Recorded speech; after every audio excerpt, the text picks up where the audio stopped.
Welcome to the Sex, God, and Chaos podcast, a conversation built to help you address the mess, connect the dots, and defeat addiction. Doing your work matters because if nothing changes, then nothing changes.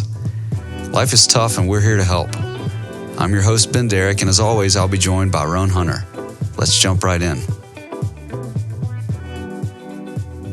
Man, we are excited to have our guest today.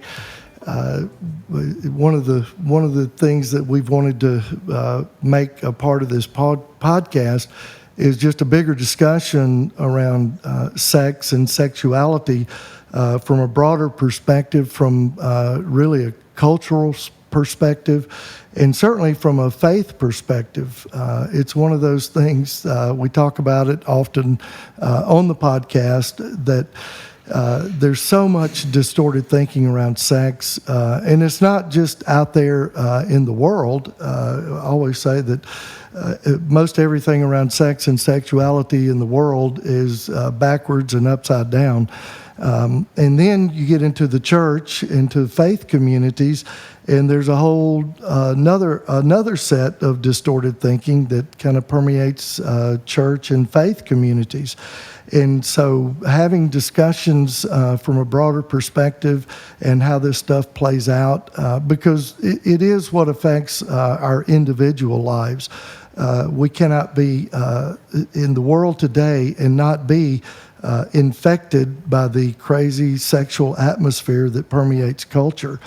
And so, man, excited to have our guest. Terrell Clemmons is the deputy editor with Salvo magazine. I can't say enough good things about that magazine. They take kind of the issues of the day, everything from just society, for science, sex, sexuality, and the articles and the writers are deep thinkers, and it's not kind of Christian light. It's certainly coming from a biblical worldview, but boy, they go deep, and it makes you think deeper about these issues. So, Terrell, we are so excited to have you on the podcast today. Thanks for taking the time to be with us. Well, of course. Thank you. Happy to be here. And so if you would just kind of give us, our listeners, a little background of just who you are, how you wind up doing what you do now. And I do know that you went to Clemson, and we're in SEC football territory, so we're not going to talk about football, but I do know that you're a Clemson grad, and so just tell us a little bit about your own story. Well, sure. And I mean, maybe I'll start with, since you invited me here because of Salvo, I'll start with how Salvo came about, and then how I came into the Salvo mix. Touchstone magazine was launched in the 1980s to focus on those areas that Christianity, the three branches of Christianity have in common: Protestant, Catholic, and Orthodox.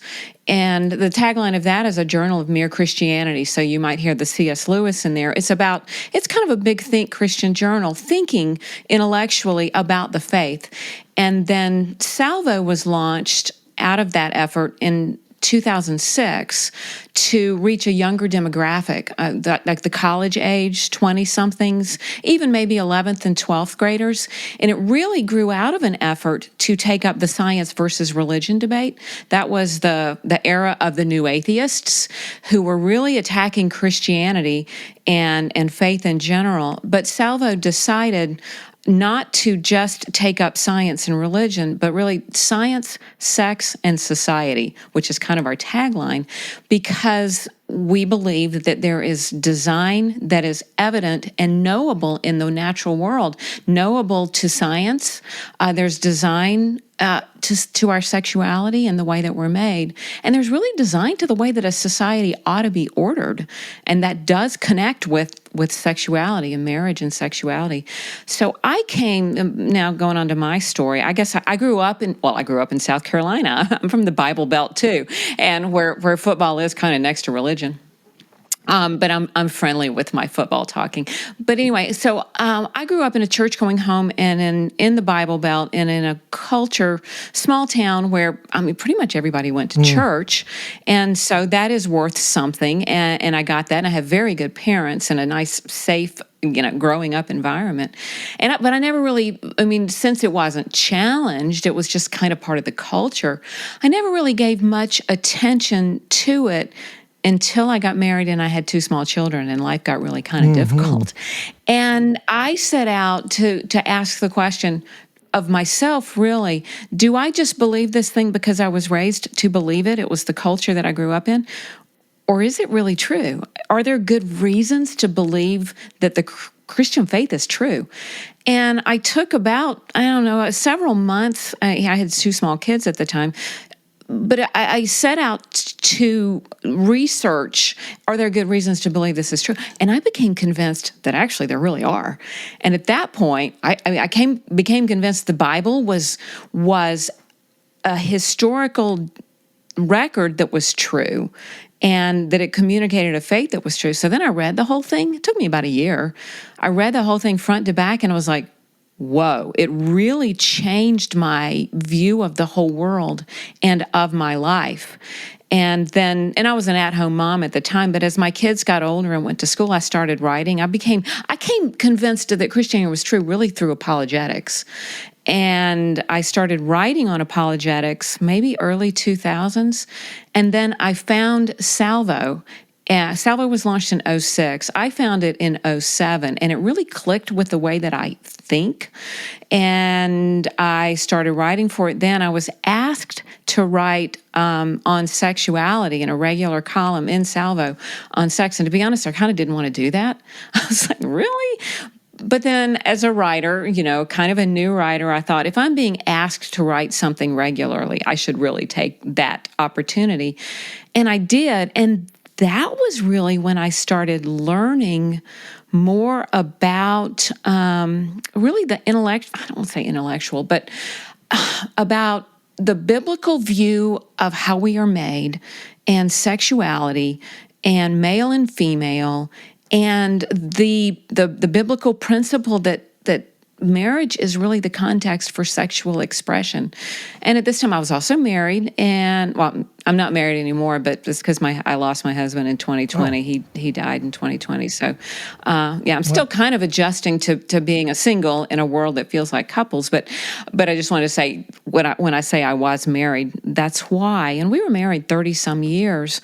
And so I was working through learning about sexuality and the biblical picture of it, and then navigating and processing what I'm seeing in the culture and writing about, and also seeing as I raise my children in a very highly sexualized culture.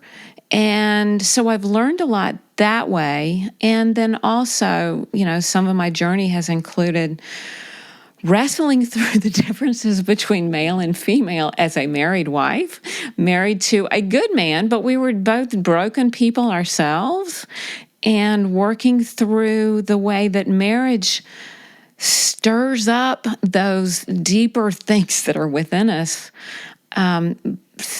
with our sexuality and everything else. And so that's really kind of how I came to be where I am. And then when I lost my husband in 2020, I'd been writing for Salvo since almost the beginning.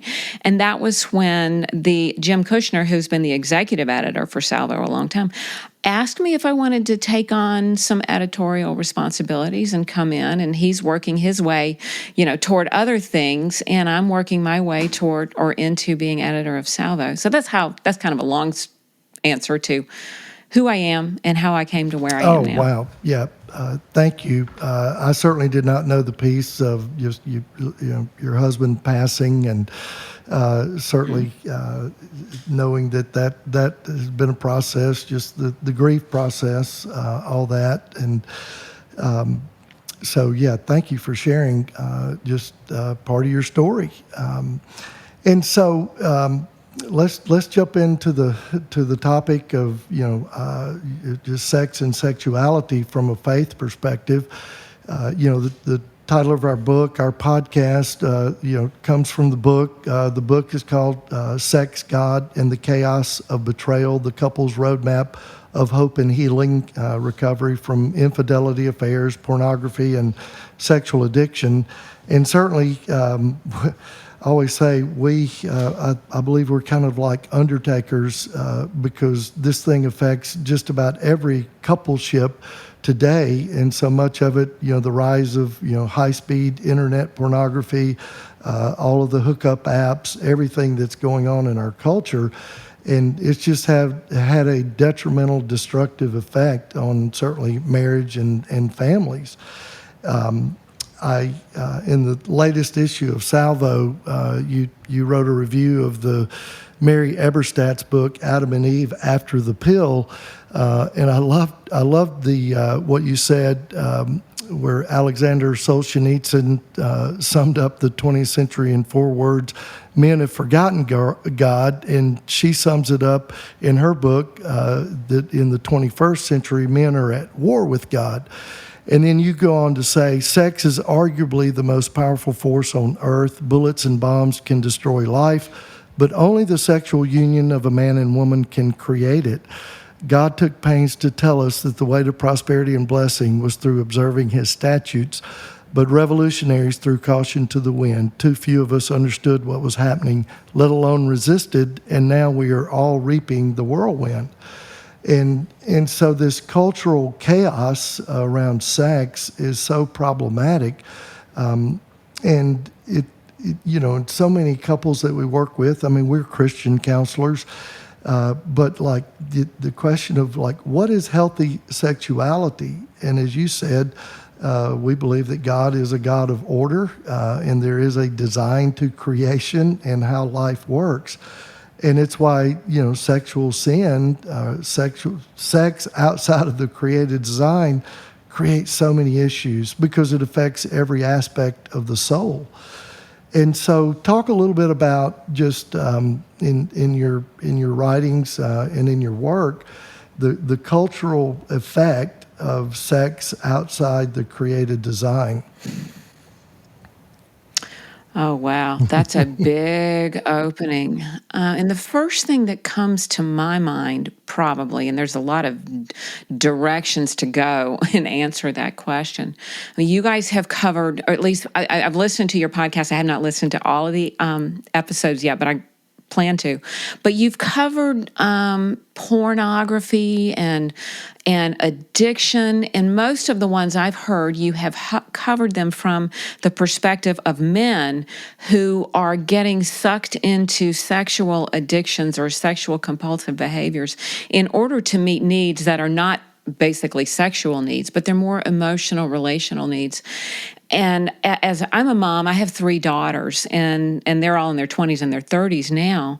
But as I raised my daughters and then got connected with a lot of their friends and watched the culture they grew up in, what I have seen more of is from the female perspective, which I also resonate with, where young women just so much want to be loved, and the culture, it's just almost like it's in the water that sex equals love. And young women, I mean, who are also being raised by broken parents, often in broken homes, often without their father present or their father emotionally present, and they're just dying for love. And so what they start doing is giving themselves away sexually. And we have a culture that encourages that. And then, well, as you mentioned, the article about contraception, that was one thing that I have learned in the last 10 years or so, writing for Salvo and researching these. What the contraceptive culture has done, it has separated sexual intercourse from baby making, to just be real blunt about it. And then the culture comes along and says, sex is the way to have love. Sex is the way to get your emotional needs met. And I see young women, probably maybe young men too, trying to get their emotional needs met by just acting out sexually. And they don't even have the context to connect the dots to their feelings of loneliness, sadness. They thought this thing was going to give them what they wanted, and then it's not. And then when the addiction cycle kicks in, they keep doing the same thing, and it's not satisfying the needs. It's only increasing the needs. And it is heartbreaking to see it. And so that's one perspective that I see young women. And then we also have the culture that abortion is the way to remove the consequences that naturally happen when you do the activity that creates babies. And they're told at the outset, they find themselves in these crises, they're not thinking clearly, and they're told, well, this is just a really quick solution to the problem. And it doesn't solve the problem, and it creates even more problems. It's heartrending, it's heartbreaking. And that's why I'm grateful for what you guys are doing, because if we could say, I'm like, what I do at Salvo is writing on these issues. I'm up at the top of the cliff saying, please don't jump, don't do this. Here's what you can expect. You're down there at the bottom, trying to help clean up the mess or do emergency salvation or medical care on the brokenness that happens when people jump off the cliff because they don't see what's down there. Oh, gosh. Yeah, well said. Part of our story, and we talk about it in our book, Eva, my wife, and I, we had an abortion going into our freshman year in college. And of course, I grew up, even though I grew up in the Bible Belt, I always tell people I grew up in the Easter Christian denomination. We went to church at Easter, maybe. And even that was that was weird in a way, right? Because as you said, everybody goes to church, but we didn't. And so, and Eva grows up, and she grew up in they went to a Baptist church, and it was all about rules and very little relationship, and not really living your faith out, but going to church. And so, abortion was the easy answer. And part of that, from her parents' perspective, her mother in particular, was like, nobody can know about this. And so the after effects of that, and so many people don't realize that so many women that that have an abortion suffer from PTSD.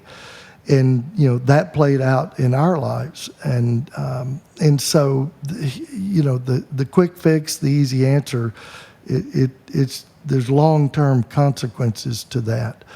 And one of the things that you said, this idea of, sex equals love, that just permeates the thinking.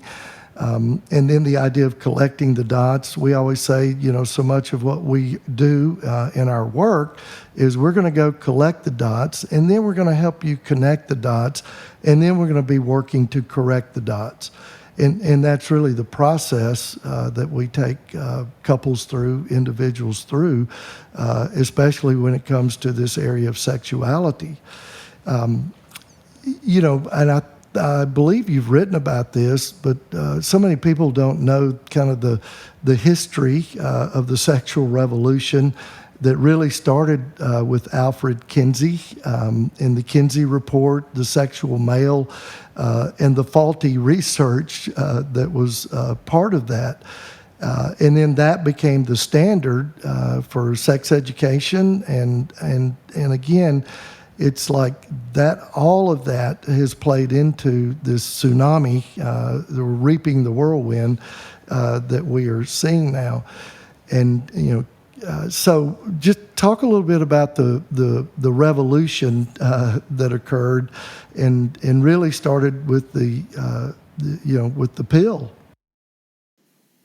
Oh, wow. Yeah, that's another big one. And actually, before Kinsey, and I wrote an article about this, it goes back a couple of years now, so I'm going to rattle these things off of memory, and I may not get it exactly right. But before Kinsey, in Berlin, oh my goodness, pre-World War I Berlin, or maybe in between the two world wars, there was a movement in Germany, and there was a sexologist scientist that wanted to study science sexually, but it was completely separate from the biblical perspective of sexuality. And it was within the Darwinian mindset. And Darwin, Marx, and Freud, who, are all European thinkers of the 1800s, 19th century European thinkers, began from this worldview that we're really just, we're just matter and molecules in motion, and that is the scientific view on the world. That's the more advanced. And then I don't remember his name, but he was a sexologist, and I believe he was a psychiatrist or a medical doctor, and he wanted to study sexuality. And so that took place in Germany. And then it eventually, as some of these people were Jewish, and they came to the Atlantic, to America, because they had to get away from before World War II, and they brought it with them. And America was kind of ripe to take that and run with it. And yeah, like you say, Kenzie, I live in Indiana now, so I like Indiana. But yeah, Kenzie is from Indiana University, and as best I can tell, still kind of respected down there. And but yeah, Kenzie, 1960s-ish, 50s and 60s, he started with the Sex and the Male or something like that. And it was Judith Reisman who eventually started looking into his research and digging it out and showing how not One only... of my heroes. Yeah, no, I think she died maybe just in the last couple of years, but she is a hero, because there's a saying, and I think it's been attributed to Mark Twain, that a lie can get halfway around the world before the truth can get its boots on, and that is true. And lies just are like fire that take off in a culture. And Kenzie, Judith Reisman looked at how he was abusive of children. He was trying to, he wanted to make the point, apparently, that children are sexual from birth. But the man was a mess. Now that, he's deceased too, I believe. And it's been come to light that he had really just all kind of messed up sexual behaviors himself. But he also used or prisoners supplied a lot of his data that he did research on about their sexuality. And so the Sex and the Male came out, it might even have been late 40s or early 50s. You may know more about that than me. And then he followed up with Sex and the American Female. And then, so in this 1940s, 50s, 60s era, then you get women like Betty Friedan, who I believe founded Ms. Magazine or something like that. And she talked about being an at-home mom, but wanting to get out into the world and work like a man. And then the founders of Cosmopolitan Magazine.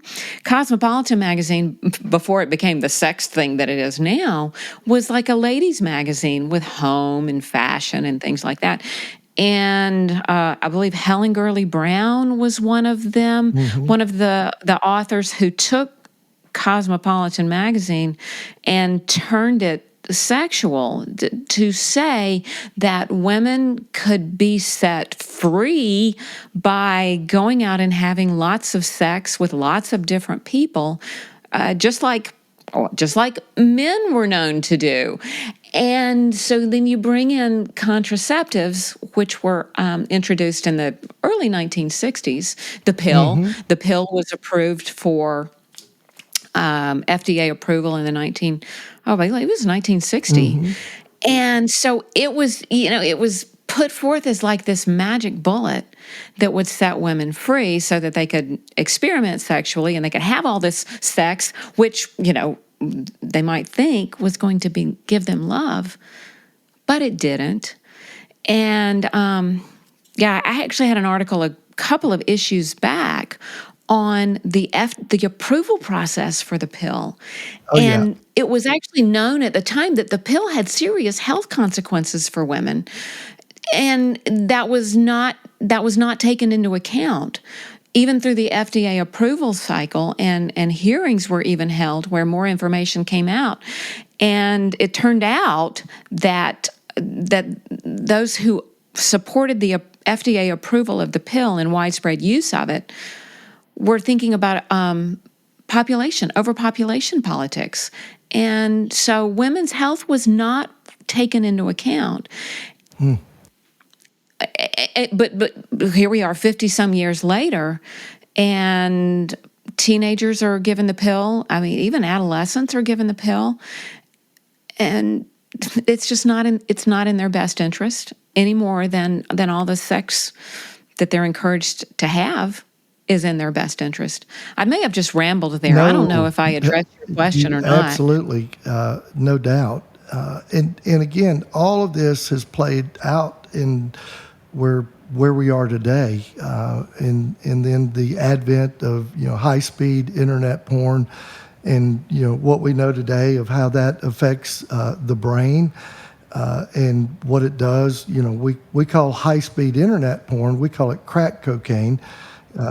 Yeah. It affects the brain just like crack cocaine does. I've heard you talk about that, but there is data to support that, and that men, well, I guess it's sometimes for women, but it tends to be more of a male thing.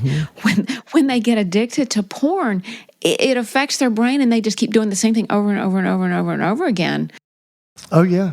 I mean, I've sat with guys who, parents did a pretty good job of trying to protect them from, porn growing up, and then they go off to college and get a laptop, and they are going to discover porn, and it is so addictive because of what's happening with the brain, and it has to do with the Coolidge effect, which is kind of associated with the nucleus accumbens, the pleasure center of the brain.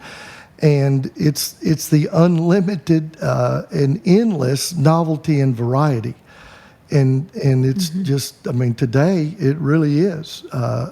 It's unlimited because of high-speed internet porn, and that makes it so addictive in nature. And some of that's just evolutionary biology, in the sense that looking for the perfect mate. And you can just, click your way into infinity, because you can find the perfect sex partner, or at least keep searching for it, that produces the right amount of dopamine. And the brain actually reconfigures itself to keep wanting to do that, and to have that be the go-to response when there's emotional distress. Yes.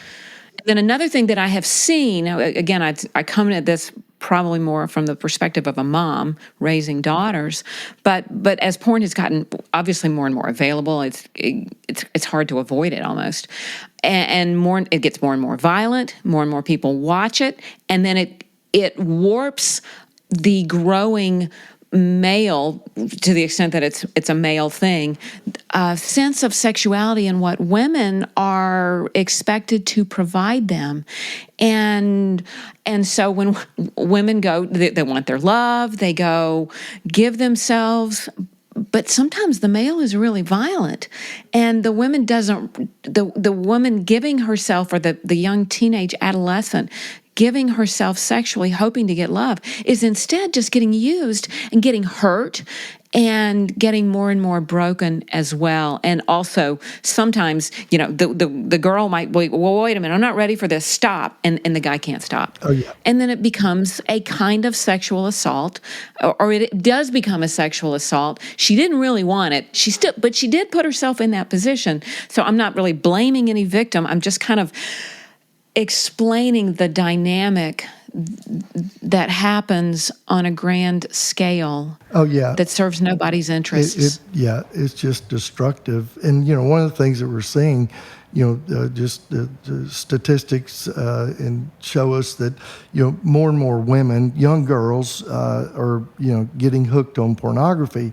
And so much of that is driven by, these young teenage boys that are, the average age of exposure today to hardcore pornography is somewhere around 9 years old, and that's been steadily dropping, but that's because of the advent of, technology, smartphones. And so these young guys are showing, these girls, well, this is what, real women do. And, it's hardcore pornography. And as you said, girls want to, they want to be loved. And so they will go along in order to get that, right? And we see that play out in marriages. But one thing that the way that it typically plays out is that at some point the wife kind of wakes up and says, "This just doesn't feel right," and they're the ones that will throw the flag, and then that's when things start kind of unraveling, because he's compulsively using pornography, and he thinks that is what sex is supposed to be like. But somewhere in the created design of Eve, in the woman, is this part of her that knows innately that this is just not right. I always say that men are mostly we're fancy dirt, right? And woman is the first fully human being because she's born out of flesh, and she's certainly created for relationship and connection. That's why she showed up.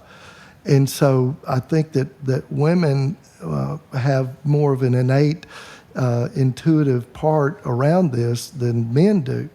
And so that usually plays out when that stuff is going on in the marriage. And then, of course, and it's been, I think it was Judith Reisman that talked about, Hugh Hefner.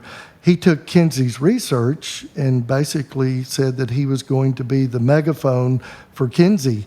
And he comes up with Playboy magazine. And so often when we talk about pornography today, people think, oh, well, it's like Playboy, and we always go, this is not your grandfather's porn. Used to we'd say your father's porn, but now we're in second generation of the worst social experiment in history, of just the unleashing of this on a culture, and we're seeing it play out, and so. Talk about if, I know that in your readership, you guys have a lot of pastors and church leaders and ministry types, but just as far as the church and sex and what you have seen and written about along those lines. Wow, that's a good question. And the only way I know how to answer that, at least offhand, is the church is not, and I don't want to be critical of the church. It's okay. But because, I'm part of a church, and I think we all are called to be part of a church. Yeah. But maybe this is another aspect of how lies get halfway around the world before the truth gets its boots on. But by and large, pastors are not really trained to be in tune to the sexual brokenness. You see that, I'm sure.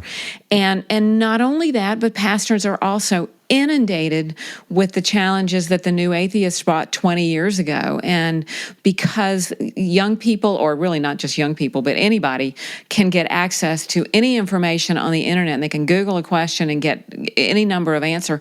And by and large, I think pastors are doing the best that they can.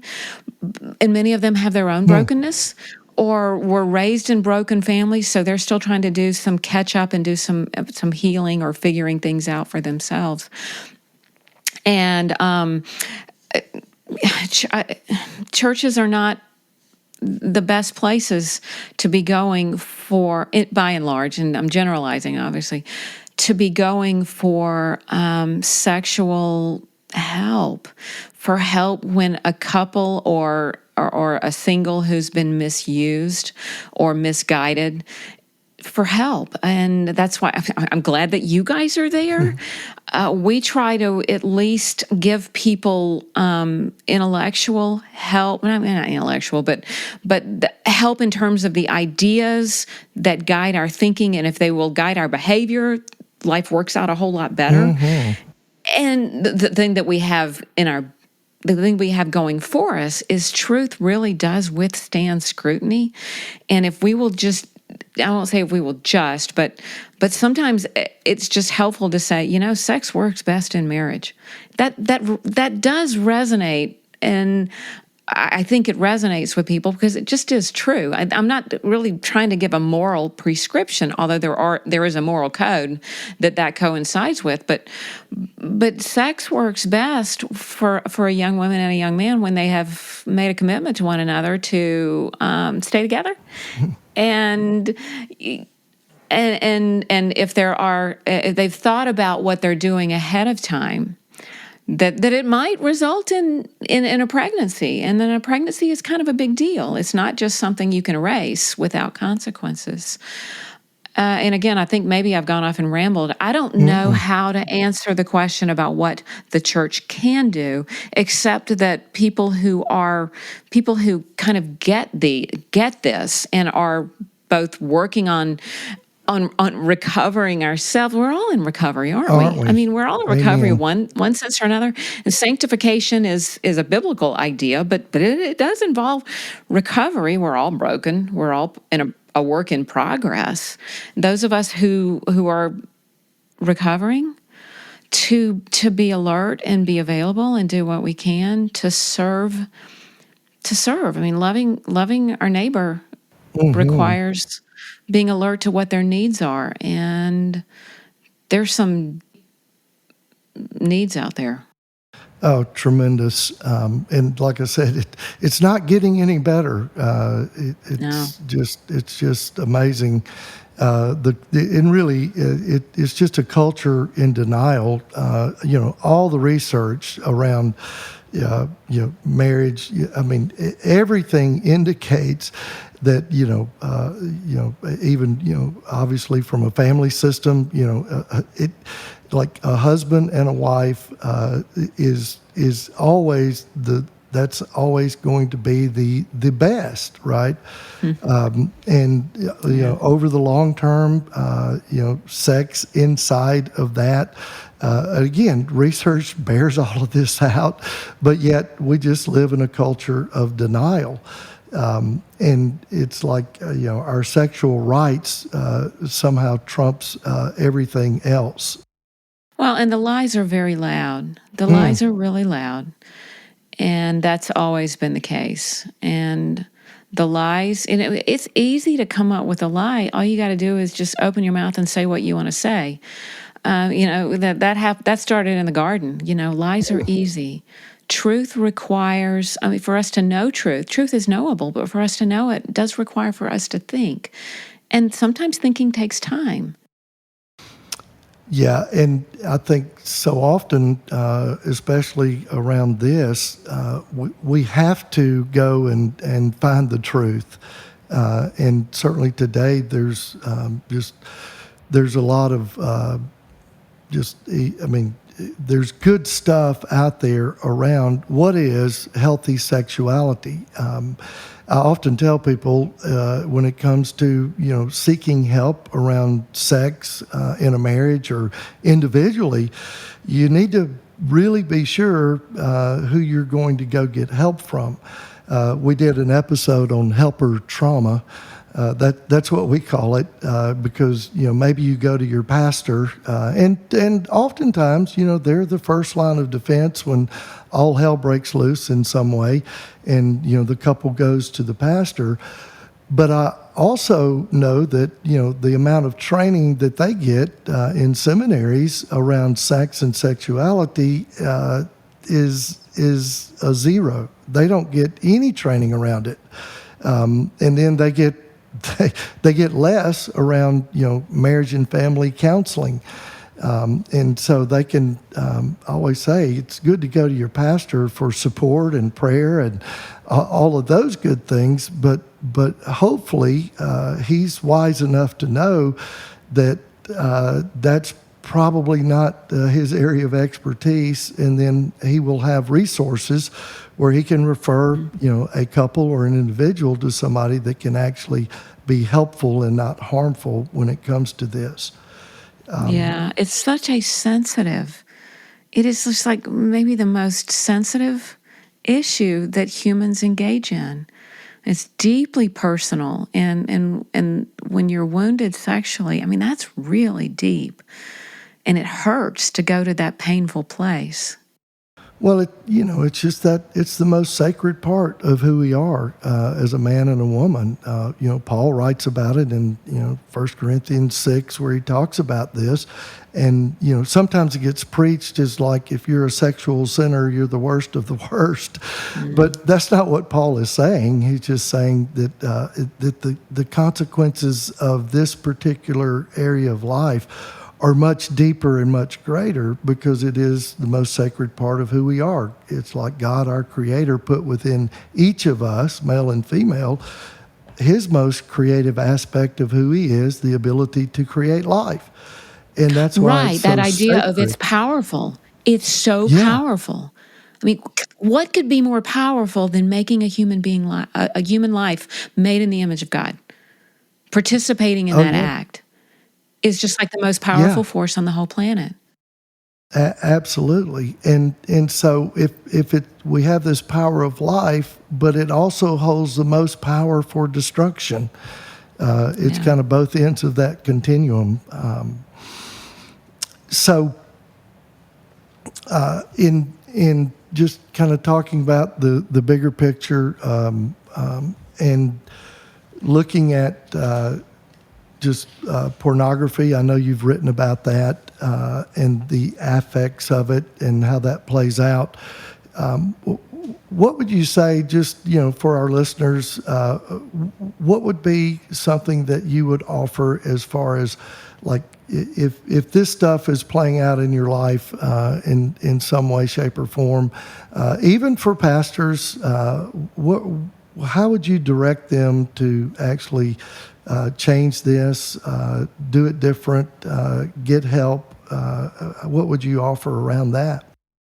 Wow, that's big too. But what comes to my mind is you've talked about sexual as within the addiction metaphor, and I believe that is true, and that is a good way to look at it. If someone's sex life is out of control, meaning they're doing things sexually that they kind of know is not right, and there's shame around it, and you don't want to let it come out. The first thing I would say is you need to go before God with that. I mean, God Mm, is our first refuge, right? And if we can take everything to God, God already knows it, for one thing. It's not like we're gonna surprise him. That, and then counseling, a good counseling. I mean, maybe I don't know if you have on your website resource lists, but I bet that you do. Your book looks fascinating. I would love to get your book actually and read it. So I think I'm going to put that on my list of things to do. I was not aware of it until I became aware of you guys and your podcast. Um, I have, I thankfully, not because I was virtuous or anything growing up, but because of the culture in which I grew up, I did not get sucked into a whole lot of sexual acting out. It was just not what people did when I was growing up, where I was growing up. But I did let myself get sucked into some compulsive behaviors around food. I think that's more common with mm, women and mm, food. And I had to learn to manage my own emotions or deal with my own emotions and the stress of life without just going to food as my go-to thing. And that was a process. And it was not easy, but it was part of growing up. It was part of the sanctification process. It was part of the emotional maturing process. And so all of us, well, I don't mean to be blunt or trivial, but we need to grow up. mm. And God is the first parent, and God is a good parent. So whenever anyone realizes, I'm in a place that's just not healthy, I mean, the first thing to do is go to God and ask God for direction, and then look for people. And I do believe if we ask God for help, and then we start looking around for where that help might be coming from, God is going to put that help in our path and guide us. I mean, that's what the good shepherd does, right? Absolutely. You said it earlier, this idea that, we're all in recovery, right?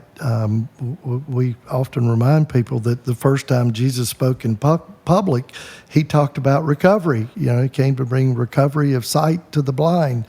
And it is the sanctification process, and I believe what we're all recovering is the life that God intended us to live before life starts happening. He had a plan and a purpose. But our work is beginning to get on that path of recovering and taking back these aspects of life that have caused us a lot of pain and destruction along the way. And so it is recovery, and we're all in it.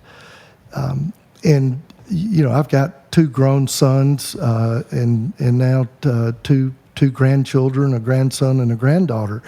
And obviously this stuff for me is, it's been personal, and certainly it continues to be, because I look at, those 2 little grandbabies and knowing that this stuff is not getting any better, and trying to do everything that we can to change the culture as best we can, or certainly, our own little kingdoms, our realm of influence that we all have. And that's one reason I so appreciate Salvo and the work that you guys are doing. And it is, I believe, the best Christian worldview, biblical worldview magazine out there today. I recommend it to certainly everyone that I come across. Like, man, you need to get plugged into this, because it will help you think deeper and ultimately think better. Yeah, because how we think is how we're going to behave. As a man thinketh in himself, so is he, or something like that. Yeah. Oh, yeah. And, our feelings emanate from our thoughts. And so, yeah. And if our thinking is distorted, then, the feelings are going to follow. One of the things you talked about, just the kind of the violence, and boy, that's such a part of the mainstream pornography. I have a PowerPoint that I did that shows the rise of broadband internet, high-speed internet, and that hit around 2000. And then when you look at smartphones, they came on the scene, around 2010. And when you look at the graphs, it's this, pretty steep incline. Mm-hmm. And then I took the calls to the National Sexual Assault Hotline, and you see if you overlay all these graphs, it follows the same curve. And then the next one I had sexual assaults in the military, and then the next one was sexual assaults on college campuses, and of course, researchers will tell you, causation doesn't necessarily mean, or correlation doesn't mean causation.